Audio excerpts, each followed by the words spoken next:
আগামী নির্বাচন কোন পদ্ধতিতে হবে বাংলাদেশে এটি এখন সবচেয়ে একটি বিতর্কিত বিষয়। বাংলাদেশ সংলাপে আজ আমরা এটি নিয়েই আলোচনা করব।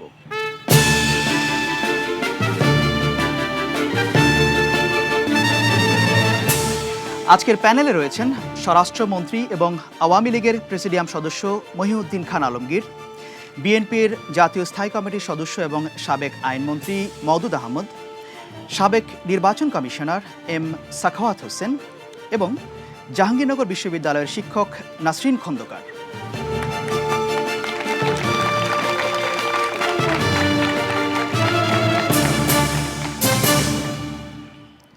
বাংলাদেশ সংলাপে আপনাদের সবাইকে স্বাগত জানাচ্ছি। আমি আকবর হোসেন। প্রায় বছর তিনেক আগে এখানেই আমরা একটি অনুষ্ঠানের মাধ্যমে বাংলাদেশ সংলাপের একটি বিরতিতে গিয়েছিলাম। আবার এই লালবাগের কেল্লাতেই আমরা আবার একই অনুষ্ঠান নিয়ে ফিরে এসেছি। আপনারা এখানে যে প্রশ্ন দেন, যে মতামত দেন, তার ভিত্তিতেই আমাদের এই অনুষ্ঠান পরিচালিত হয়। তো আমরা আজকের প্রথম প্রশ্নে চলে যাব। প্রথম প্রশ্ন করবেন মাহমুদা সুলতানা। আগামী দিনের সরকার নির্বাচনে তত্ত্বাবধায়ক সরকার ব্যবস্থা ছাড়া আর কোনো বিকল্প নেই, আছে কি? কোনো বিকল্প আছে কি এম সাখাওয়াত হোসেন?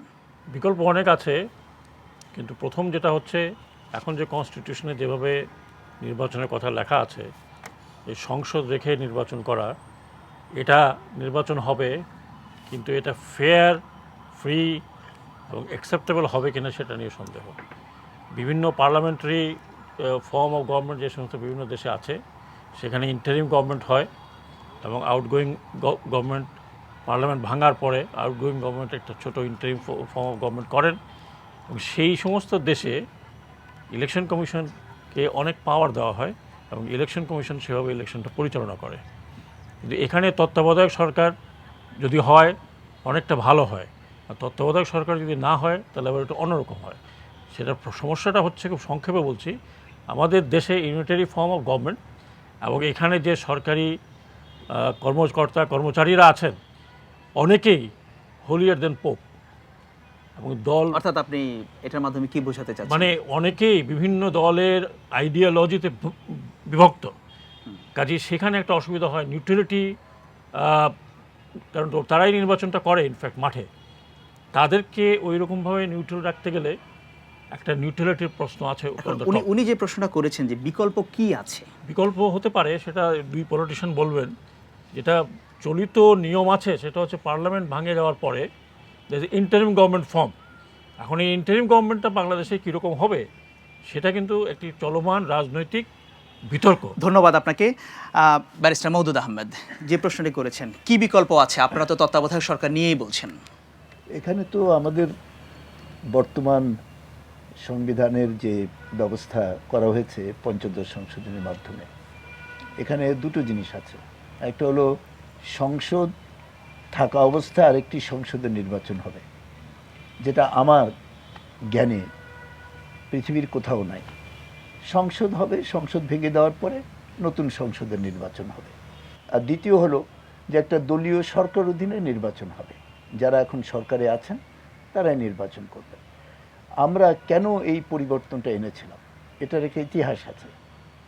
1991 সালে উনি যে প্রশ্ন করেছেন যে বিকল্পটা কি আছে, আপনারা তো তত্ত্বাবধায়ক সরকার নিয়ে আপনারা বলছেন যে আপনাদের অবস্থান পরিষ্কার, মানে এর বাইরে কি আর কোনো এর বাইরে কোনো বিকল্প নাই। একটা নির্দলীয় নিরপেক্ষ তত্ত্বাবধায়ক সরকারের অধীনে যদি বাংলাদেশে আমরা গণতন্ত্র রাখতে চাই আর মানুষের ভোটের অধিকার নিশ্চিত রাখতে চাই, তাহলে নির্দলীয় সরকার অধীনে নির্বাচন হতে হবে, এর কোনো বিকল্প নেই। ধন্যবাদ আপনাকে। আমি একটু দর্শকদের কাছে যেতে চাই। কি বিকল্প আছে, আপনারা কি মনে করেন? আপনি। বিএনপি নেত্রী খালেদা জিয়া মেনে নিয়েছিলেন তাদের দলীয় ম্যানিফেস্টোর বিরোধী থাকা সত্ত্বেও রাষ্ট্রপতি সরকার বাতিল করে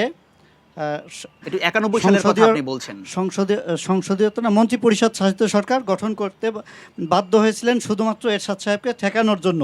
তো এখন যদি দুই দল আবার সেই একই অবস্থা করে, আমরা 1-11 দেখেছি, আবার যদি 1-11 সম্ভাবনা থাকে, তাহলে পুনরায় আবার আমাদের রাষ্ট্রপতি শাসিত সরকারে যাওয়া যায় কিনা আমি সাবেক নির্বাচন কমিশনারের কাছে প্রশ্ন রাখছি। আচ্ছা, ঠিক আছে, ধন্যবাদ আপনাকে।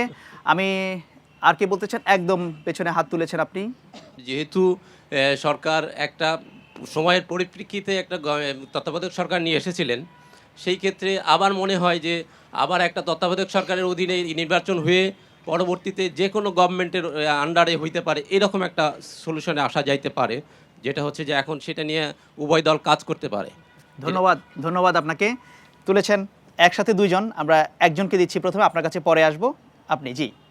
যেহেতু আমাদেরও তত্ত্বাবধায়ক সরকার নিয়ে অতীত অভিজ্ঞতা খুব একটা সুখকর নয়, যেখানে আমাদের দুই নেত্রীকে জেলে যেতে হয়েছিল, এর প্রেক্ষিতে আমি বলতে চাই হতে পারে দুই নেত্রীর সমঝোতার ভিত্তিতে আমরা একটা অভ্যন্তরীণ মন্ত্রিসভা গঠন করতে পারি, যার মাধ্যমে আমার মনে হয় ফেয়ার অ্যান্ড ফ্রি ইলেকশন হতে পারে। ধন্যবাদ আপনাকে। নাসরিন খন্দকার। অ্যাকচুয়ালি তত্ত্বাবধায়ক সরকার ব্যবস্থাটি গণতন্ত্রের জন্য কোনো গণতান্ত্রিক পদ্ধতি না। এটি যেই পরিস্থিতিতে শুরু হয়েছিল, নেওয়া হয়েছিল, এটাকে একটা সর্বসম্মতভাবে একটা সলিউশন হিসেবে মনে করা হয়েছিল, সেটা ছিল যে স্বৈরশাসনের পরে আন্দোলনের পরিপ্রেক্ষিতে। এবং আমার মনে হয় যে তত্ত্বাবধায়ক সরকারের বিকল্প না, বরঞ্চ বিকল্প না, একটা প্রধানতম উপায় হচ্ছে দলগুলোর গণতান্ত্রিক চরিত্র অর্জন করা। এবং যেহেতু প্রধান রাজনৈতিক দলগুলো গণতান্ত্রিকভাবে তারা সরকার যখন থাকেন তখন একভাবে একদলীয় স্বৈরশাসন কায়েম করেন এবং আপনার কি মনে হয় যে যে নির্বাচনগুলি এখনো পর্যন্ত তত্ত্বাবধায়ক সরকারের অধীনে হয়েছিল, সেই নির্বাচনগুলো কেমন হয়েছিল? এটা কি ফাংশন করেছে কিনা, কাজ করেছে? নির্বাচন ফাংশন করেছে, কিন্তু আপনি যদি বলেন সুষ্ঠু এবং নিরপেক্ষ এবং অবাধ হয়েছে, আমি বলবো যে সুষ্ঠু, নিরপেক্ষ এবং অবাধ হওয়ার জন্য শুধুমাত্র ঠিকভাবে ভোট গ্রহণ করলেই হয় না। নমিনেশন প্রক্রিয়া থেকে শুরু করে নির্বাচনের প্রত্যেকটি প্রক্রিয়া, ইস্তেহার, নির্বাচনী বাজেট, তা যেরকম যতখানি নীতিমালা অনুযায়ী হওয়ার কথা কখনোই হয়নি। আপনাকে মনে হয় সেটি হলে তাহলে তত্ত্বাবধায়ক সরকার পদ্ধতি না থাকলেও চলবে? হ্যাঁ, আমি সেটাই মনে করি। ধন্যবাদ আপনাকে। স্বরাষ্ট্রমন্ত্রী মহিউদ্দিন খান আলমগীর। মওদুদ আহমেদ একটি প্রশ্ন, উনি ওনার মতামত দিয়েছেন, ওনার দলের দীর্ঘদিনের পরিষ্কার যে কোনো বিকল্প নাই এছাড়া। দেখুন, বাংলাদেশের সংবিধান অনুযায়ী তত্ত্বাবধায়ক সরকার প্রতিষ্ঠিত করার কোনো অবকাশ নেই। আমাদের সংবিধান মেনে চলতে হবে যদি আমরা গণতান্ত্রিক শক্তি হিসাবে, গণতান্ত্রিক প্রক্রিয়ার প্রতিনিধি হিসাবে জাতির প্রতি আমাদের দায়িত্ব পালন করি। আমাদের দুটি কথা মনে রাখা দরকার। প্রথম কথা, আমাদের সংবিধানের 11 অনুচ্ছেদে আছে যে এই প্রজাতন্ত্র হইবে একটি গণতন্ত্র যেখানে মানব সত্তার মূল্যবোধ নিশ্চিত করা হবে। আমি ভুল বললে আমাদের সংবিধান বিশেষজ্ঞ ব্যারিস্টার মওদুদ আহমেদ আমাকে সংশোধন করে দিতে পারেন। অন্য কথায়, এই যদি বিধান থাকে, সংবিধানের যদি এই বিধান বা অনুজ্ঞা থাকে, তাহলে এ কথা সুস্পষ্ট মনে রাখতে হবে যে এই গণতন্ত্রে কোনো নিযুক্তীয় কর্তৃপক্ষ, যেটা তত্ত্বাবধায়ক সরকার, নির্বাচিত কর্তৃপক্ষ না, সেই নিযুক্তীয় সরকার উপরে থাকতে পারে না, দেশ পরিচালনা করতে পারে না। দ্বিতীয় যে কথাটা মনে রাখতে হবে, একটি প্রশ্ন এখানে, আপনি সেটার উত্তর দিতে পারবেন। আপনি বলছেন যে সংবিধান অনুযায়ী সুযোগ নেই, কিন্তু সেই সংবিধান তো আপনাদের সরকারই এখন সংশোধন করে এখানে বলেছে যে সংখ্যাগরিষ্ঠের ভিত্তিতে করেছি, এক। আর দুই, আমরা সুস্পষ্ট বলতে চাই যে 1972 সালে দেশের জনপ্রতিনিধিগণ যে সংবিধান গ্রহণ করেছিলেন 4 নভেম্বর 1972 সালে, সেই সংবিধান অনুযায়ী মূলত সেই সংবিধান অনুযায়ী এই নির্বাচন অনুষ্ঠিত হবে, এবং এই নির্বাচন অনুষ্ঠিত হবে পৃথিবীর অন্যান্য সংসদীয় গণতন্ত্র যেখানে আছে। যেখানে যে সংসদীয় বিধান 1972 সালে সর্বসম্মতিক্রমে স্বাধীনতার যুদ্ধের পর জাতি গ্রহণ করেছিল, সেই সংবিধানের আওতায় আমরা নির্বাচন করব না, এটা তো কোনো যুক্তিসঙ্গত কারণ হতে পারে না। ধন্যবাদ। আপনারা যেটা করেছেন, তারা সেটা বলেছেন 1972 সালে যে সংবিধান গ্রহণ করা হয়েছিল সেই সংবিধান ফরমান দিয়ে ক্ষত বিক্ষত করে 1990 সালে আমি আপনার কাছে আবারও ফিরে আসব, যেখানে তত্ত্বাবধায়ক সরকার ছাড়াও ভিন্ন, আমি আপনার কাছে আবারও ফিরে আসব, আপনি আবারও সুযোগ পাবেন। ব্যারিস্টার আহমেদ, যে সংবিধান সংশোধন করেছেন এবং এটি এখন আর সম্ভব না, যেটি সরকার বলছে। 1994 সালে এই অনুচ্ছেদ 11 তো ছিল। 94 সালের 28শে ডিসেম্বর সকল রাজনৈতিক দলের, বিরোধী দলের নেতৃবৃন্দ, বর্তমান প্রধানমন্ত্রীর নেতৃত্বে আমরা পদত্যাগ করেছিলাম। কেন করেছিলাম? 11 অনুচ্ছেদ তো তখন ছিল। এই সংবিধান তখন এই পরিবর্তন করার জন্য, এই নির্দলীয় সরকার আনার জন্য কত মানুষের প্রাণ গেছে, তখন তো আপনারা বিরোধিতা করেছেন, হরতাল হয়েছে। আমি এটার পক্ষে ছিলাম। আমাদের দল এটার পক্ষে ছিল, আমরা এখনো পক্ষে আছি, নির্দলীয় সরকারের পক্ষে আছি। ওনারা পরিবর্তন, ওনারা তখন আন্দোলন করেছেন। সুতরাং ওনার যে যুক্তিটা, এটা তো যুক্তি টেকে না, কারণ 11 অনুচ্ছেদ তো তখনও ছিল। 94 সালে, 95 সালে, 96 সালে ছিল। ধন্যবাদ মিস্টার আহমেদ আপনাকে। আমরা পরের প্রশ্নে যেতে চাই। পরের প্রশ্ন করবেন ডাক্তার এস বিমল। সব দলের নির্বাচিত প্রতিনিধিদেরকে নিয়ে একটি অন্তর্বর্তীকালীন সরকার গঠন করে নির্বাচন করতে অসুবিধা কোথায়? এটার উত্তর হবে মিস্টার আহমদ, এরকম একটি প্রস্তাব প্রধানমন্ত্রী শেখ হাসিনা বিবিসি বাংলার সঙ্গে এক সাক্ষাৎকারেও তিনি বলেছিলেন, আপনারা এরই মধ্যে জেনেছেন। সেই প্রশ্নটি উনি করছেন। এটার উত্তর হলো যে এই প্রধানমন্ত্রী তখন 1994 সালে অক্টোবর মাসে স্যার নিনিয়ান মার্টিন স্টিফেন অস্ট্রেলিয়ার গভর্নর জেনারেল ছিলেন, তিনি এসেছিলেন মধ্যস্থতা করার জন্য সরকারি দল এবং বিরোধী দলের সঙ্গে। তখন স্যার নিনিয়ান এই প্রস্তাবটাই করেছিলেন, যেটা এখন আমাদের বর্তমান প্রধানমন্ত্রীও করেছেন বিবিসিকে, যে আমরা একটা এই বর্তমান সংবিধানের অধীনেই প্রধানমন্ত্রীর অধীনে আমরা পাঁচজন করে নিয়ে আমরা একটা অন্তর্বর্তীকালীন সরকার করি। তখন বর্তমান প্রধানমন্ত্রী বলেছিলেন তাহলে তো নির্দলীয় সরকার হলো না, সুতরাং তিনি সেটা প্রত্যাখ্যান করেছিলেন এবং স্যার নিনিয়াং খুব দুঃখ ভারাক্রান্তে তিনি দেশ ত্যাগ করে চলে গেছিলেন। এখন কি অসুবিধা আছে? এখন আপনারা সেটাতে একমত হতে পারবেন? যদি এই যেটা না, আমরা তো নির্দলীয়, এটা তো নির্দলীয় হবে না, আপনারা করবেন না, না এটা তো বহুদলীয়। ধন্যবাদ আপনাকে। আমি বলে দেই সেই সরকার কোনোদিন কাজ করতে পারবে না। জি, ধন্যবাদ আপনাকে নাসরিন খন্দকার। এরকম একটি অন্তর্বর্তীকালীন সরকার যদি গঠন করে, আইডিয়াটা কেমন, এই ধারণাটা? এখন এটা যেহেতু তত্ত্বাবধায়ক সরকার বিতর্কে দুটো পক্ষ, দুই দল কোনোভাবেই ঐক্যমতে পৌঁছতে পারছেন না, এবং আমরা দেখেছি যে ঐক্যমতে পৌঁছতে না পারলে কিভাবে 1-11 মতো ঘটনা ঘটে এবং -2 ফর্মুলা থেকে শুরু করে মানে বিভিন্ন ধরনের পক্ষ আমাদের ঘাড়ের উপর চেপে বসে। ফলে এটা একটা সমাধান হিসাবে আসতে পারে, কিন্তু আমার কাছে মনে হয় যে এগুলো আসলে কোনোভাবেই স্থায়ী সমাধান না। যখন আমরা বলি যে দলীয়ভাবে নির্বাচিত সরকারের অধীনে আমরা নির্বাচন করতে চাচ্ছি না, এটা আসলে ওই সরকারের প্রতি, নির্বাচিত সরকারের প্রতি অনাস্থা পোষণ করা। এবং এটা যখন ঘটে তার বাস্তবতা আছে, বিশেষ কারণেই ঘটে, কারণ আমরা দেখি যে যেই পরিমাণ প্রত্যেকটি প্রতিষ্ঠানের দলীয়করণ ঘটে যায়, সেটি ব্রিগেডিয়ার সাখাও তো বলেছেন। এখন আপনি যেটি বলছেন যে স্থায়ী সমাধান নয়, তাহলে স্থায়ী সমাধানটা কি? স্থায়ী সমাধান আমার মতে একটাই, যে এই দলীয়করণগুলো না করা এবং গণতন্ত্র কায়েম করা, সত্যিকার অর্থে গণতন্ত্র কায়েম করা, সত্যিকার অর্থে দলগুলো তাদের নিজের দলে এবং রাষ্ট্রে এবং গণতন্ত্র কি এখন নেই? না, আমি বলবো যে এখন গণতন্ত্র নেই, মানে আক্ষরিক অর্থে গণতন্ত্র নেই। আক্ষরিক অর্থে গণতন্ত্র আপনি বলতে কি শুধুমাত্র নির্বাচন, আমার কাছে নির্বাচন হওয়াটাকে শুধুমাত্র গণতান্ত্রিক একটা লক্ষণ বা চিহ্ন বলে মনে হয় না। ধন্যবাদ আপনাকে। একটু দর্শকদের কাছে যেতে চাই। যে আপনি সামনের সারিতে বসে আছেন, দ্বিতীয় সারিতে বসে আছেন। জি, দুই প্রধান দলই আস্থার সংকটে ভুগছেন, জনগণকে আস্থা রাখতে পারছেন না তারা, কারণ সবারই লক্ষ্য হচ্ছে ক্ষমতায় যাওয়া, জনগণের জন্য কাজ করে না। সেই ক্ষেত্রে সরকার শব্দটা বাদ দিয়ে আমরা যদি তত্ত্বাবধায়ক সরকার ব্যবস্থা না বলে একটি নির্বাচন, শুধুমাত্র নির্বাচন পরিচালনার জন্য একটি জাতীয় পরিষদ গঠন করতে পারি উভয় দলের মতামতের ভিত্তিতে, এবং নির্বাচন কমিশনকে সত্যিকার অর্থে যদি স্বাধীনতাটা প্রদান করতে পারি, কারণ নির্বাচন করবে তো নির্বাচন কমিশন, সম্ভব হবে আপনি মনে হ্যাঁ, করছেন? নির্বাচন করবে নির্বাচন কমিশন, নির্বাচন কিন্তু প্রধানমন্ত্রী বা বিরোধী দলীয় নেত্রী করবে। ধন্যবাদ আপনাকে। একদম পেছনে আপনি হাত তুলেছেন। জি, তত্ত্বাবধায়ক সরকারের অধীনে যে নির্বাচনগুলো ইতিপূর্বে হয়েছে, আমাদের নেত্রীরা যখন যে মানে হাঁটতে বসেছে, তখন কেউ বলেছে সূক্ষ্ম কারচুপি হয়েছে, কেউ বলেছে স্থূল কারচুপি হয়েছে। মানে এক নেত্রী এক ফর্মুলা দিচ্ছেন। আর এই যে মানে তত্ত্বাবধায়ক সরকারের অধীনেই যে সামনে নির্বাচন হবে, এরপরে আমরা দেখব যে সরকার ক্ষমতায় আসবে পরবর্তী টার্ম নির্বাচনে, সে যে আবার এই দাবি করবে না যে আমরা আবার তত্ত্বাবধায়ক সরকারের অধীনে নির্বাচন চাই। আমরা আর এখানে নির্দলীয় কথাটা বলতে, যে নির্দলীয় লোক আমরা এখানে নিয়ে আসলাম, তারপরে বাংলাদেশকে, সেদিন আমি একটা প্রথম আলো কলামে দেখলাম যে সংক্ষেপে বলেন, একজন বিশেষজ্ঞ লিখেছেন যে বাংলাদেশের যে এখন মানে বিদেশিদের চাপ বাংলাদেশের উপরে, সেটা বাংলাদেশের কোন সরকার মানে কোন দলই এরকম স্ট্রং পারসন। ধন্যবাদ আপনাকে। ধন্যবাদ আপনাকে। আমরা এই পাশে যেতে চাই, একজন হাত তুলেছেন আপনি। আমি এম সাখাওয়াত হোসেন স্যারের কাছে প্রশ্ন করতে চাই যে বিভিন্ন সময় কথা হয়েছে যে নির্বাচন কমিশন শক্তিশালী করার কথা, এখন ম্যাম বলছিলেন যে আমাদের স্থায়ী সমাধান কি? নির্বাচন কমিশন শক্তিশালী, এটা আসলে কোন জায়গাগুলোতে নির্বাচন কমিশনকে আরও বেশি ক্ষমতা দেওয়া যায়? ধন্যবাদ আপনাকে এম সাখাওয়াত হোসেন। প্রথমে যেটি বলা হচ্ছিল যে একটি প্রশ্ন তো উনি করেছেন, সেখানে আসছি আবার।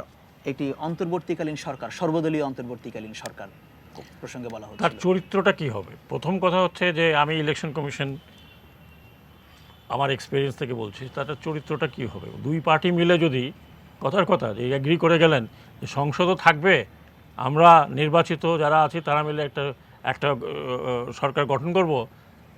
দেশে তো শুধু বিএনপি আর আওয়ামী লীগ নেই, দেশে 9 কোটি ভোটাররা ভোট দেবেন, তাদের উপরে কি ইনফ্লুয়েন্সটা পড়বে?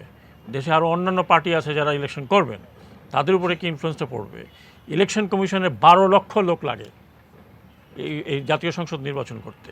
আমি যেটা জানতে চাচ্ছি যে ধরুন, যেটা হয়তো অনেকেরই জানা, যে আপনি তো একটি তত্ত্বাবধায়ক সরকারের সময় কাজ করেছেন, দলীয় সরকারের সময় কাজ করেছেন, যদিও আপনি জাতীয় নির্বাচন পরিচালনার ক্ষেত্রে আপনার অভিজ্ঞতাটা কি? তত্ত্বাবধায়ক সরকারের সময় ডেফিনেটলি তত্ত্বাবধায়ক সরকার কোনো ধরনের, আমরা তো 111 যেটা খুব অনেকে অনেক ধরনের কথা বলেন, কিন্তু ওই তত্ত্বাবধায়ক সরকারের কাছের থেকে আমরা কোনো ধরনের ইঙ্গিত পাইনি, আমরা জানিও না, আমরা কথাও বলিনি তাদের সাথে।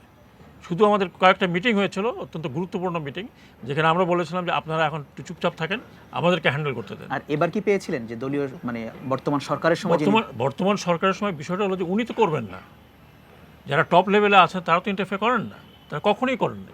এতগুলো লোকাল গভর্নমেন্ট ইলেকশন হয়েছে, কখনো করেননি, মন্ত্রী পরিষদ থেকে কোনো কথা ওঠেনি। কিন্তু আমাদেরকে দেখতে হয়েছে মাঠে, যারা সংসদ সদস্য ছিলেন, কোনো জায়গায় সংসদ সদস্যের কারণে আমাদেরকে 3 মাস পর্যন্ত ইলেকশন বন্ধ করে রাখতে। ধন্যবাদ আপনাকে মিস্টার আলমগীর। একজন বলেছেন যে এখন আপনারা বলছেন তত্ত্বাবধায়ক সরকার পদ্ধতি সম্ভব নয়, যদি কোনো কারণে আপনারা বিরোধী দলে যান তখন আবার আপনারা এই দাবি করবেন কিনা? আমরা মনে করি এই ধরনের দাবি ভবিষ্যতে করার কোনো অবকাশ নেই। মূল যে কথা আমাদের মনে রাখতে হবে তা হলো এই, 1972 সালে যে গণতান্ত্রিক সংবিধান আমরা গ্রহণ করেছিলাম, সেই গণতান্ত্রিক সংবিধান 1975 সালের পর থেকে ফরমান দিয়ে স্বৈরতান্ত্রিক শক্তিরা নিজেদের গোষ্ঠীগত স্বার্থ উদ্ধার করার জন্য পরিবর্তন করেছে। এই ধরনের পরিবর্তন যেখানে হয় সেখানে সেই পরিবর্তন হেতু যে দুষ্ট প্রভাব পড়ে সেগুলো দূর করার জন্য তত্ত্বাবধায়ক সরকার সময়ের কোনো এক বিন্দুতে প্রক্রিয়ার প্রয়োজন হয়েছিল। এখন তো এটা সেই তত্ত্বাবধায়ক সরকারের প্রয়োজন নেই, এখন এটা গণতান্ত্রিক সরকার, এটা সংবিধান, যে সংবিধান জনগণের নির্বাচিত জনপ্রতিনিধি। আপনারা বলছেন না, বিরোধী দল বলছে আছে। বিরোধী দলের বলার তো কোনো যুক্তির কারণ আছে বলে তো আমি মনে করি, বলতে পারবো না, বলতে তো পারি না, তারা বলতে পারেন। আমরা নির্বাচন করেছি, এখানে জাতীয় পর্যায়ে নির্বাচন হয়েছে, স্থানীয় পর্যায়ে নির্বাচন হয়েছে, এই নির্বাচন কমিশনই নির্বাচন করেছেন, আমি ওনাকে বলছি না, নির্বাচন কমিশন সেই আইন অনুযায়ী করেছেন। কিন্তু এখানে এই সরকারের আমলে নির্বাচনের কোনো কারচুপি হয়েছে, প্রভাব বিস্তার করেছে, এই ধরনের অভিযোগ কিন্তু শত্রু করতে পারেননি। ধন্যবাদ। কিন্তু মাগুরার কথা চিন্তা করুন, ঢাকা 10-এর কথা চিন্তা করুন, তখন তারা কি করেছেন? যারা গণতন্ত্রে বিশ্বাস করেন না, যাদের স্বৈরতন্ত্রে জন্ম, ধন্যবাদ। এই ধরনের কথা বলতে পারেন।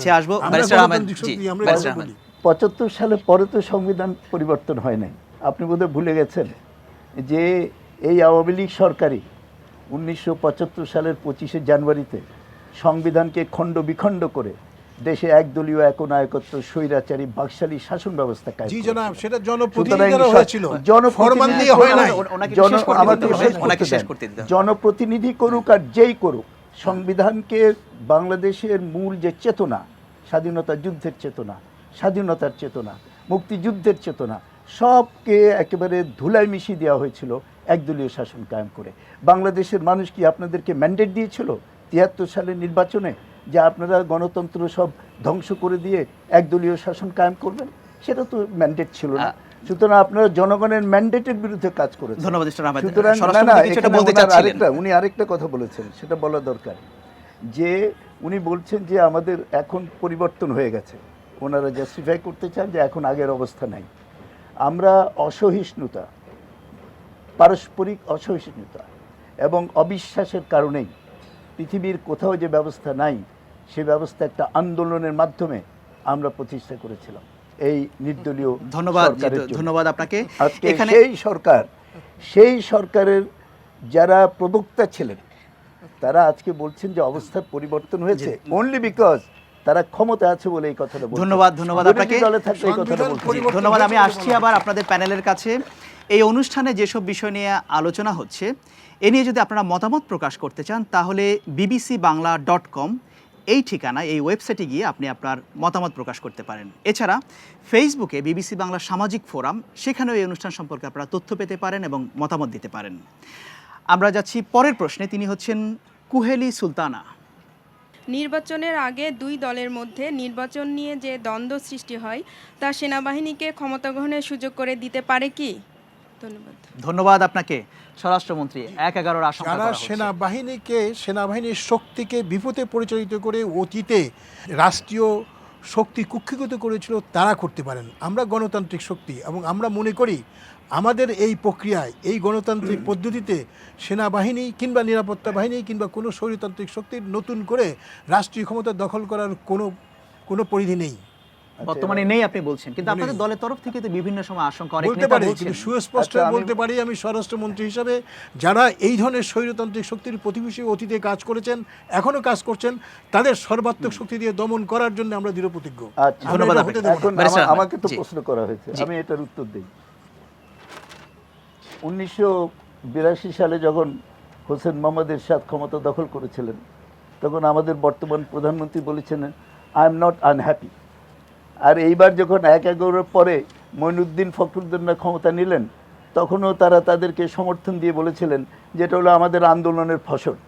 সুতরাং স্বৈরতন্ত্র বা স্বৈরাচারী যারা এই ধরনের কথা বলেন, যারা একদলীয় সরকার কায়েম করেছিলেন দেশে, কিন্তু মিস্টার আহমেদ, আপনাদের কোনো আশঙ্কা হয় কিনা? তো বাংলাদেশে না মিস্টার আহমেদ, আপনাদের আশঙ্কা হয় কিনা যে আপনাদের এই দুই রাজনৈতিক দলের দ্বন্দ্বে সেনাবাহিনী উৎসাহিত হতে না, পারে? কেন হবে? কিসের জন্য হবে? এই দেশের মানুষ সিদ্ধান্ত নেবে। ধন্যবাদ আপনাকে। নাসরিন খন্দকার, আপনার সিদ্ধান্ত নেবে না, মানুষ সিদ্ধান্ত নেবে।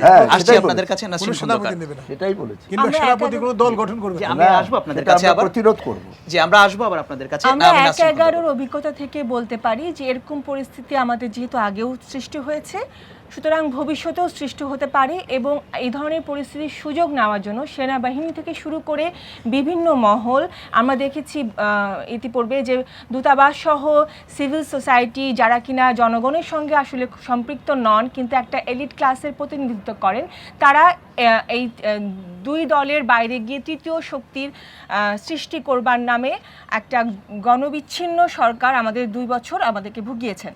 ফলে এরকম পরিস্থিতির আশঙ্কা আমরা এখনো করি, এবং এই পরিস্থিতি থেকে আসলে আমরা জনগণ তটস্থ হয়ে নানা রকমের সমাধানের চেষ্টা করছি। কারণ এই অভিজ্ঞতা, দুই দল বলছে যে সেরকম কোনো আশঙ্কাই নেই, দুই নেতা বলছেন, আপনি সেটাতে আশ্বস্ত হতে পারছেন না? আমার মনে হয় যেহেতু জনগণের মধ্যে আশঙ্কা আমি আসছি মিস্টার এবং আমিও এখানে মানে শঙ্কা। ধন্যবাদ আপনাকে। আমি একটু ব্রিগেডিয়ার সাখাওয়াত হোসেন আপনার কাছে জানতে চাই যে আশঙ্কাটি করা হচ্ছে, উনি যে প্রশ্ন দেখুন, একটা সময় ছিল 60s-এ এবং আর্লি 71-এ, শুধু বাংলাদেশে নয়, তৃতীয় বিশ্বের বহু জায়গায় সেনা অভ্যুত্থান হয়েছে, বহু জায়গায় সেনাবাহিনী ক্ষমতা এসছে। তার কারণ ছিল দুনিয়াটা তখন দুই ভাগে বিভক্ত ছিল। কিন্তু এখন বিশ্ব পরিস্থিতি সেরকম নেই। একটা জিনিস কিন্তু আপনারা অ্যাপ্রিসিয়েট করবেন, 1/11 আমি জানি যে অনেক কিছু মিসহ্যান্ডেলড হয়েছে, কিন্তু প্রথম বিশ্বে সেনাবাহিনী ক্ষমতার কাছাকাছি এসে কিন্তু ক্ষমতা গ্রহণ করেনি। তারা একটা এক্সিট প্ল্যান করেছে, একটা ইলেকশন দিয়েছে। আজকে দুই দল যাই বলুক না কেন, ওনাদের অসুবিধা হয়েছে, তাতে কোনো সন্দেহ নেই। এবং এই অসুবিধার জন্য আমিও নিজেই দুঃখিত। আমি বলেছি এইগুলো করা ঠিক হয়নি, কিন্তু ওই সময় সেনাবাহিনী যে অবস্থাতে ছিল সেই অবস্থাতে তারা টেক ওভার করেনি। অর্থাৎ আপনি বলছেন কি সেনাবাহিনী হয়তো সহযোগিতা করতে পারে বা ক্ষমতার কাছাকাছি আসতে পারবে, কিন্তু ক্ষমতা নেবে না। একটি গণতান্ত্রিক দেশের, বিশ্বের যে কোনো জায়গায় গণতান্ত্রিক দেশের কিছু স্ট্যাবলিশমেন্ট শক্তি থাকে, যেমন পুলিশ আছে, সব ফোর্সই কিন্তু সরকারকে সাহায্য করে থাকে। জি, ধন্যবাদ আপনাকে। আমি স্বরাষ্ট্রমন্ত্রী আপনার কাছে আসবো, একটু দর্শকদের মতামত নিয়ে আসি। আমি আসবো, আবার আসবো। ওনারা অনেকে হাত তুলেছেন, উত্তর আমিও দেব। জি, আপনিও দেবেন। একেবারে সামনে একজন হাত তুলেছেন। বাংলাদেশে যে যখন ক্ষমতায় যায় তখনই বলে আমরা গণতন্ত্র গণতন্ত্র বলে চিৎকার করে বলতে চায় এই দেশ গণতন্ত্র মানুষের সুবিধা এনে দেয়। আসলে কি বাংলাদেশে গণতন্ত্র আছে? তো ধন্যবাদ আপনাকে। আসলে গণতন্ত্র আছে কিনা হাত তুলেছেন মাঝে একেবারে আপনি। তত্ত্বাবধায়ক সরকারের অধীনে আওয়ামী লীগ নির্বাচন করতে চাচ্ছেন না, আবার অন্তর্বর্তীকালীন সর্বদলীয় সরকারের অধীনে বিএনপি চাচ্ছেন না, আবার দলীয় সরকারের অধীনেও চাচ্ছেন না। একটু আগে ব্যারিস্টার মওদুদ আহমেদ বলছেন তাহলে জনগণই সিদ্ধান্ত নেবে কীভাবে এটা হবে।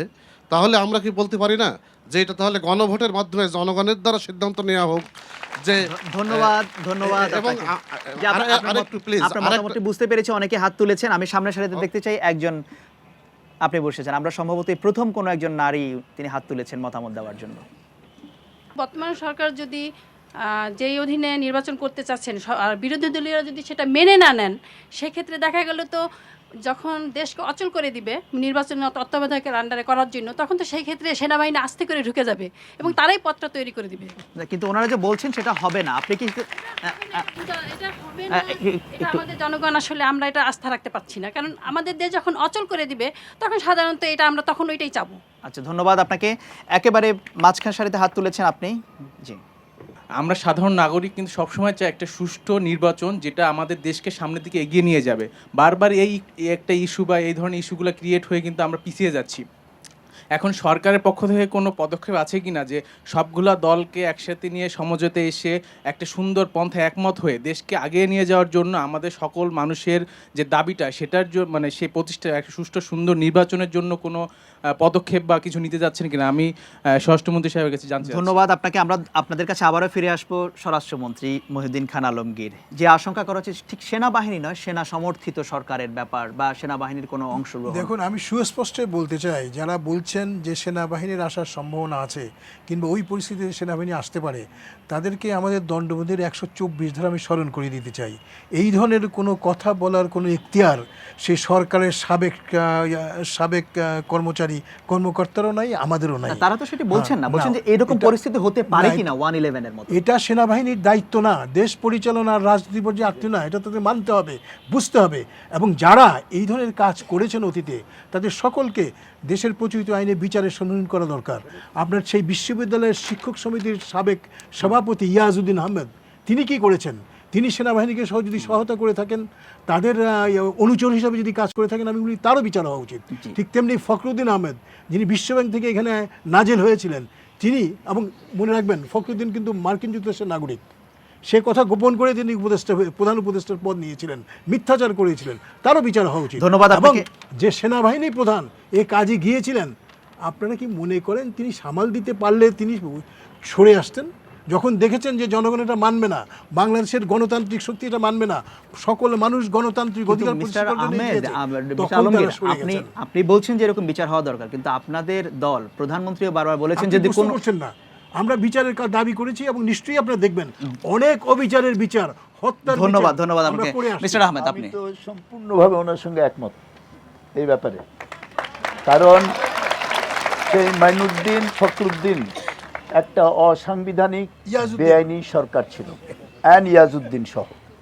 এবং এই সরকারের সময় বাংলাদেশের যে ক্ষতিটা হয়েছে 2 বছরে, আরও 12 বছর থেকে 14 বছর লাগবে বাংলাদেশকে ওটা রিকভার করতে। ধন্যবাদ আপনাকে। এবং না এখানে বলার দরকার, কারণ হলো যে উনি বললেন যে তত্ত্বাবধায়ক সরকার তখন এসেছিলেন, তারা যে অত্যাচার নির্যাতন করেছে, বাংলাদেশের বিচার বিভাগকে শেষ করে দিয়ে চলে গেছে। আমরা দুজনে একসাথে জেলে ছিলাম আমরা। এবং এই ব্যাপারে অবশ্যই এই মঈনুদ্দিন, ফখরুদ্দিন, ইয়াজউদ্দিনের বিচার হতে হবে। আমরা আবার আসবো আপনার কাছে। আমরা পরের প্রশ্নে যাচ্ছি। পরের প্রশ্ন করবেন সাজিদ আহমেদ। সুষ্ঠু নির্বাচনের স্বার্থে নির্বাচন সংশ্লিষ্ট যে প্রতিষ্ঠানগুলো আছে সেগুলোকে কেন শক্তিশালী করা হচ্ছে না? কোনটি হতে পারে আপনার মনে হয়? সেটা নির্বাচন কমিশন হতে পারে। আমরা জানি যে কাগজে কলমে নির্বাচন কমিশন স্বাধীন, কিন্তু আমরা তার বাস্তবিক প্রয়োগটা আমরা নির্বাচনের ক্ষেত্রে কতটুকু দেখতে পাই, সেটা হতে পারে। এবং সেই সাথে আরও যে প্রতিষ্ঠানগুলো আছে সেগুলো হতে পারে। ধন্যবাদ আপনাকে। এখানে সাবেক একজন নির্বাচন কমিশনার আছেন, আপনি কাজ করেছেন। নির্বাচন কমিশন আসলে কতটা শক্তিশালী? দেখুন, আইন দ্বারা স্বাধীন করা যায় না, ব্যক্তির প্রয়োজন হয়। যে ব্যক্তিটি তার সিট দ্বারা সোজা করে কাজ করতে পারেন। বাংলাদেশের নির্বাচন কমিশন, আমার একটা কম্পারেটিভ স্টাডি আছে, ইন্ডিয়ার চাইতে আইন দ্বারা শক্তিশালী। কিন্তু প্রতিবারই আমরা দেখেছি যে নির্বাচন কমিশন এমনভাবে সেট করা হয় যে এইসব লোকগুলো সেই আইন প্রয়োগ করতে চায় না, এবং কিছু কিছু আইন যেগুলো আমরা করেছিলাম সেগুলো এখন বাতিল করার চিন্তা ভাবনা চলছে। কেন চায় না? কেন প্রয়োগ করতে আইন প্রয়োগ করতে পারে না? বিকজ একটা সৎ সাহস লাগবে তো। এটা কি চায় না নাকি পারে না? আমার দুপাশে দুজন অত্যন্ত শক্তিশালী জনপ্রতিনিধি এবং পলিটিশিয়ান আছেন, আমি তো ওনাদের সাথে কথা বলেছি, ওনারা আমাকে অনেক কিছু বলেছেন, আমি একটু ওনাদের কথা শুনেছি। উনিও টেলিফোন করেছিলেন ইলেকশনের সময়, আমি কি ওনার কথা শুনেছি? আমি বিনয়ের সাথে ওনাকে বলেছি যে আমি দেখবো এটা, কিন্তু আমি কোনো কথা দিতে পারছি না যে আপনারা এটা রাখতে পারবো। ধন্যবাদ আপনাকে। সেটা তো জনপ্রতিনিধি হিসেবে আমার দায়িত্ব ছিল আপনার নজরে আনা যে আপনার কর্মচারীরা ইল্লিগাল কাজ করছে এবং নিরপেক্ষ নির্বাচনের ব্যবস্থা না করে সরকারকে সমর্থন করছে। ঠিকই বলবো না কেন আপনাকে? না, আপনি বলেছেন, কিন্তু আমি আই টুক ইনটু কগনিজেন্স। এর মানে এই নয় যে উনি বললেন আর আমি তাড়াতাড়ি সাথে সাথে উইদাউট ইনভেস্টিগেশন লোককে কিছু করলাম। কথা সেটা আপনার বলা। মিস্টার হোসেন, যে আমি আপনার কাছে আসবো, আপনার কাছে একটা প্রশ্ন আছে, আপনার কাছে একটা প্রশ্ন আছে, আমি আসবো ওনার কাছে। আরেকটু জানতে চাই যে ধরুন আপনি বলছেন যে ব্যক্তির উপর নির্ভর করে, তা আপনার কি মনে হচ্ছে এখন যারা নির্বাচন কমিশনে আছেন তারা সেই আইনগুলো প্রয়োগ করতে চান বা চান না? সেরকম আমি কমেন্ট করতে পারবো না, কারণ এখানে একটা নির্বাচন কমিশন আছে, আপনারা জাজ করবেন। আমি ওই কমিশন কি করবে কি না করবে, তাদের কতখানি ক্যাপাবিলিটি আছে, I am not aware of it. ধন্যবাদ। নাসরিন খন্দকার, আমি শুধু আপনার কি মনে হয় যে নির্বাচন কমিশন আসলে সুযোগ পেলে কমিশনের আরো কিছু জায়গা আছে যেগুলো দুর্বল আছে, সেগুলোকে শক্তিশালী করা দরকার, আমি বলবো। ধন্যবাদ। নাসরিন খন্দকার, কতটা স্বাধীন বা শক্তিশালী নির্বাচন কমিশন? নির্বাচন কমিশন স্বাধীন নয়, শক্তিশালীও নয়, সেটা আমরা বিগত নির্বাচনে দেখতে পেয়েছি। আমি একটা ছোট্ট উদাহরণ দিয়ে বলতে পারি যে আমাদের বলা হচ্ছে যে আমাদের নির্বাচনী বাজেট হবে 5 লাখ টাকা। এই বাজেটটি আমাদের জনগণও বলছে এটা খুবই হাস্যকর একটি বাজেট, কারণ নমিনেশন পাওয়ার আগে এর থেকে বেশি টাকা তারা খরচ করে ফেলেন, এবং যেই পর্যায়ে যে সমস্ত অর্থ এবং পেশি শক্তি জোরে আসলে নমিনেশন পাওয়া থেকে শুরু করে প্রত্যেকটা প্রক্রিয়া কাজ করে, নির্বাচন কমিশন শক্তিশালী হলে এই অবস্থায় এটা ঘটতো না। এবং আমি বিনয়ের সঙ্গে বলতে চাই, বর্তমান সরকার ব্যবস্থাতে যারা এসেছেন, নির্বাচিত হয়ে এসেছেন, আমি নিশ্চিতভাবে বলতে পারি তারা কেউই এই আইন পুরোপুরিভাবে মেনে আসতে পারছেন না। আইন প্রয়োগের ব্যাপার আপনি যে উদাহরণটি দিলেন খরচের ব্যাপারে, এটি কি কতটা বাস্তবসম্মত, মানে আইনটা বাস্তবসম্মত কিনা সেই প্রশ্ন আসছে। সেই প্রশ্ন আসছে, কিন্তু আমার কাছে মনে হয় বাস্তবসম্মত হলেও যেই বাস্তবতা দাঁড়িয়ে আছে যে যেহেতু জনপ্রতিনিধিরা তাদের জনপ্রিয়তার থেকে অনেক বেশি গুরুত্ব দেন তাদের বিভিন্ন যোগাযোগ এবং পেশি শক্তি এবং অর্থের উপরে, এবং যার কারণে ঋণ খেলাপি থেকে শুরু করে যারা কিনা যেমন প্রাক্তন আমলা বা সেনাবাহিনী প্রধান যারা কিনা তাদের পদাধিকার বলে ক্ষমতাশালী হয়েছেন, সে সমস্ত মানুষগুলোই বেশি নমিনেশনের সুযোগ পাচ্ছেন এবং টাকার জোরে আসলে অনেক বেশি তারা এই রাজনীতির ময়দানে উঠে আসছেন। ধন্যবাদ আপনাকে। আমরা আপনাদের স্বরাষ্ট্রমন্ত্রী এবং মওদুদ আহমেদ দুজনের কাছে আসবো, তার আগে একটু দর্শকদের কাছে ফিরে যেতে চাই। একজন প্রশ্ন করে তৃতীয় সারিতে আপনি বসে। জি, নির্বাচন কমিশন কতটুকু শক্তিশালী বা স্বাধীন, এই বিষয়ে প্রথমে আমি একটি কমেন্টস করতে চাই, যে কমেন্টসটি জনাব নাসরিন খন্দকারের সাথে অনেকটাই সামঞ্জস্যপূর্ণ। এক হচ্ছে যে আমি মনে করি শক্তিশালী নয়, তার একটি উদাহরণ যে নির্বাচনের সময় যে 8টি তথ্য সম্বলিত হলফনামাটি পূরণ করতে হয় প্রার্থীদের, সেখানে অনেক রকমের অসামঞ্জস্যপূর্ণ তথ্য থাকে এবং সেই তথ্যগুলো অনেক সময় অসম্পূর্ণও থাকে, যেটি আমরা স্থানীয় আমার জানার সুযোগ হয়েছে স্থানীয় পর্যায়ে যে নির্বাচন কমিশনের অফিস আছে সেখানে অনেক সময় এবং তাদের জনশক্তির অভাবে কিন্তু সে তথ্যগুলো তারা ভেরিফাই করতে পারে, গোপন করতে পারে। জি, ধন্যবাদ। আমার আরেকটু এর সাথে সম্পূরক প্রস্তাব আছে যে নির্বাচন কমিশন যদি শক্তিশালী হয়, তার সাথে এই যে ঋণ খেলাপি এবং কালো টাকার যে প্রভাব নির্বাচনে, সেটি দূর করার জন্য নির্বাচন কমিশনের যে উদ্যোগটা, সেই উদ্যোগটা নেওয়ার জন্য তাদের যথেষ্ট পরিমাণ স্বাধীনতা থাকে। ধন্যবাদ আপনাকে। তার সামনে একজন হাত তুলেছেন, আপনি। আমার প্রশ্ন মাননীয় স্বরাষ্ট্রমন্ত্রীর কাছে, যে আমাদের প্রাপ্ত নির্বাচন কমিশনার শাখাওয়াত হোসেন বললেন যে মাঠ পর্যায়ে এমপিরা তারা দেখা যাচ্ছে যে নির্বাচনের ক্ষেত্রে প্রভাব বিস্তারের চেষ্টা করে থাকে। যদি বর্তমান নির্বাচিত সরকারের আন্ডারে যদি সামনে নির্বাচনটা হয়, তবে সেক্ষেত্রে আমাদের যে ক্ষমতাশীল দল আছে তারা কি ধরনের ব্যবস্থা নিবে এই ধরনের দুর্নীতি যাতে না হয় সেটার জন্য? ধন্যবাদ আপনাকে। কোনায় হাত তুলেছেন? আমি ম্যাডাম নাসরিন খন্দকারের কথা ধরেই বলতে চাচ্ছি। উনি বলেছেন যে নির্বাচন কমিশন যদি শক্তিশালী হয়েই থাকে এবং তাদের যদি আইনানুগতিকভাবে তারা এগিয়েই থাকে, তাহলে মাঠ পর্যায়ে যে নির্বাচনগুলি হয়ে থাকে সেখানে যে শুধু পেশিরই শক্তি তা না, তাদের কিন্তু ইনকাম নেই, অথচ গভর্নমেন্ট থেকে তারা যে ভাতাটা পায় তার চেয়ে 1000 গুণ টাকা তারা মাঠ পর্যায়ে বিতরণ করে। এই টাকাটা কোথা থেকে আসে, এটা নির্বাচন কমিশন, প্রাক্তন নির্বাচন কমিশনের কাছে আমি জানতে চাচ্ছি। ধন্যবাদ আপনাকে। আপনার কাছে বেশ কয়েকটি প্রশ্ন আছে, আমরা আবার আসবো দর্শক গ্যালারিতে, আপনারা সুযোগ পাবেন। একটি প্রশ্ন করেছেন যে যদি এভাবে চলে তাহলে যারা স্থানীয়ভাবে প্রভাব বিস্তারের যারা ক্ষমতাসীন থাকবেন সেই সুযোগটা থাকে কিনা? দেখুন, প্রথমে আমি আসি, আমার মনে হয় ম্যাডাম কিছুটা ওনার কিছু তথ্য বিভ্রাট হয়েছে। একটি দলের সাথে, নিবন্ধিত দলের সাথে যদি আপনি 3 বছর রাজনীতি না করে থাকেন তাহলে আপনাকে নমিনেশন দেওয়া হবে না। টাকার ছড়াছড়ি, এই জিনিসটা আমরা বহু চেষ্টা করেছি। আপনাদেরকে কয়েকটা এক্সাম্পল দেই। টাকার ছড়াছড়ি আপনি কীভাবে ধরবেন?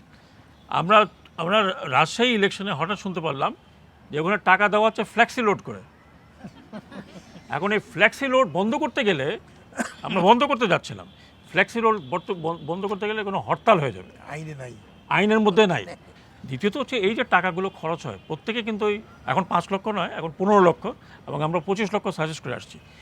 এইগুলো মনিটর করার মতো আমাদের কাছে সেই ব্যবস্থা ছিল না। এবার আমরা কিছু সাজেশন করেছি মনিটর করার জন্য। ধন্যবাদ। এবং এই টাকার ব্যাপারটা শুধু বাংলাদেশে নয়, ভারতীয় নির্বাচন কমিশনের সবচেয়ে বড় উইকনেস হচ্ছে যে তারা এই টাকাটা মনিটর করতে পারে। ধন্যবাদ আপনাকে স্বরাষ্ট্রমন্ত্রী।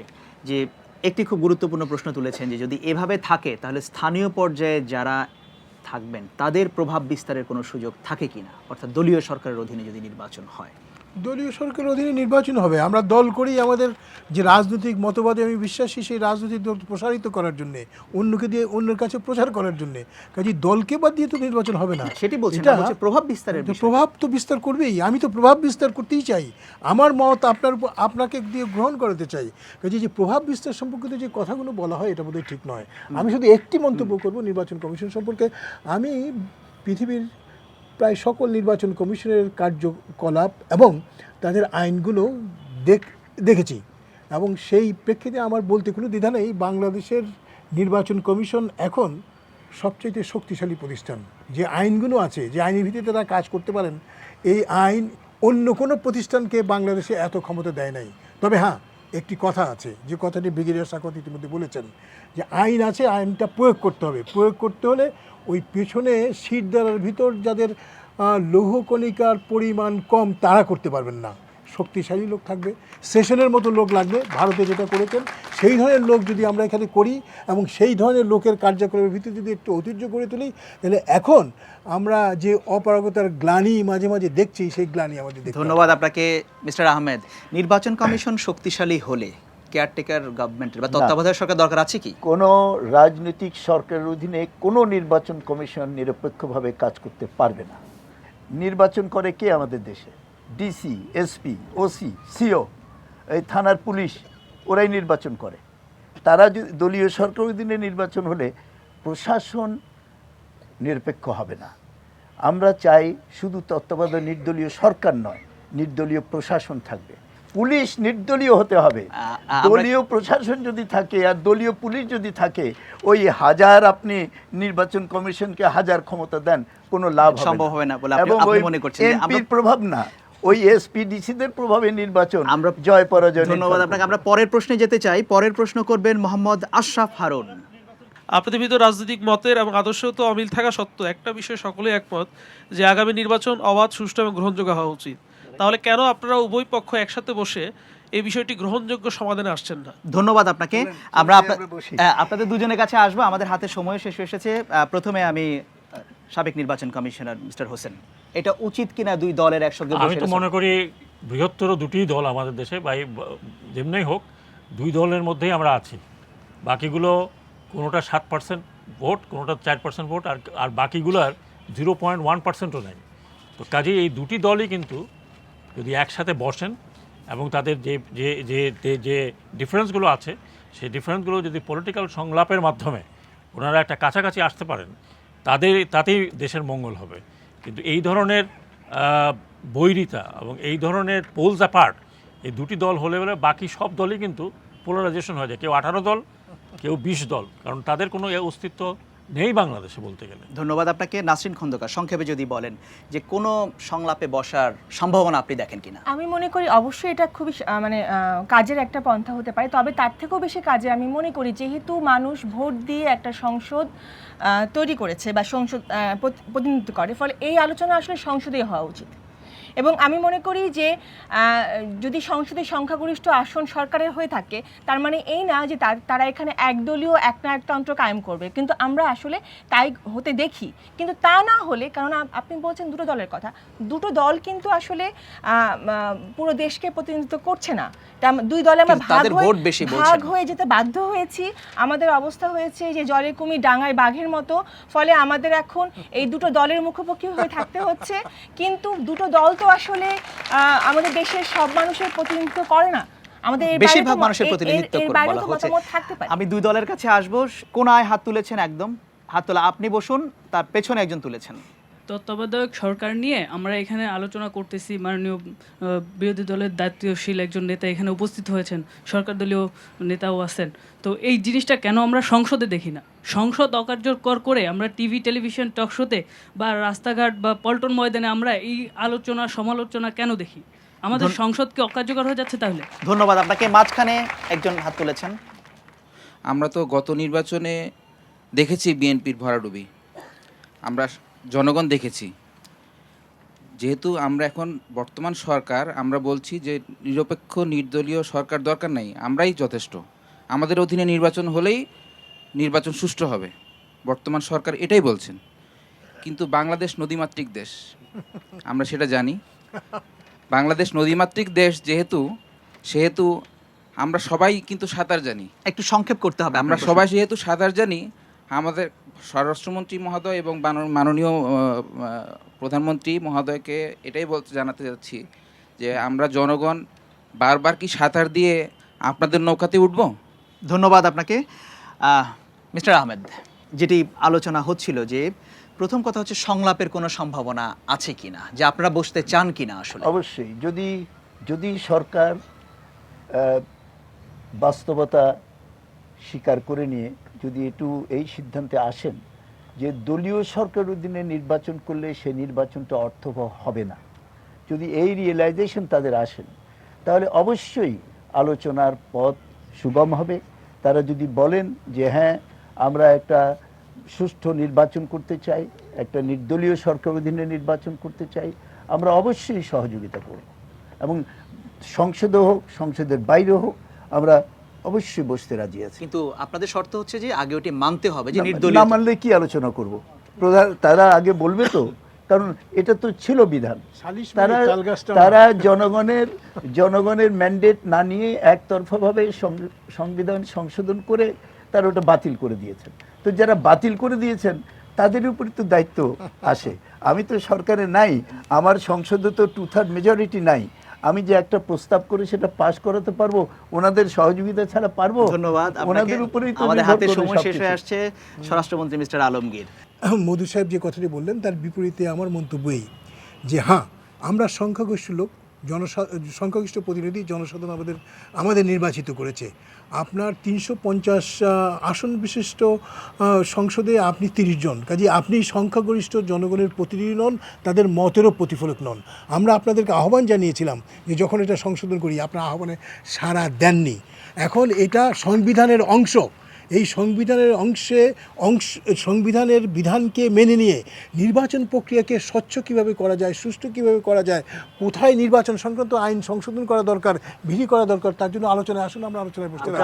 কিন্তু মূল সাংবিধানিক সূত্র আপনারা 30 জন সদস্য আছেন বলে আমি আপনাদের দাবি অনুযায়ী এটা দূরে সরিয়ে এসে বলবো যে আসুন, তাহলে ওই যে গণভোটে দেন, গণভোটে। ধন্যবাদ মিস্টার আহমেদ। আমাদের হাতে সময় শেষ হয়ে এসেছে। বাংলাদেশ সংলাপের এই অনুষ্ঠানে আপনারা যদি অংশগ্রহণ করতে চান তাহলে আপনি ফোন অথবা SMS করতে পারেন 01752-777-222 এই নম্বরে, অথবা আপনি ইমেলও করতে পারেন সংলাপ@bbc.co.uk এই ঠিকানায়। আমাদের পরবর্তী অনুষ্ঠান হবে ঢাকায়। আর আজকে এখানে প্যানেলে যারা উপস্থিত আছেন তাদের 4 জনকে অসংখ্য ধন্যবাদ। এখানে আপনারা যারা উপস্থিত হয়েছেন দর্শক হিসেবে আপনাদেরকেও, এবং ধন্যবাদ চ্যানেল আই কর্তৃপক্ষ এবং প্রত্নতত্ত্ব অধিদপ্তরকে। আগামী অনুষ্ঠান দেখার আমন্ত্রণ জানিয়ে বাংলাদেশ সংলাপের আজকের অনুষ্ঠান থেকে আমি আকবর হোসেন এখানেই বিদায় নিচ্ছি।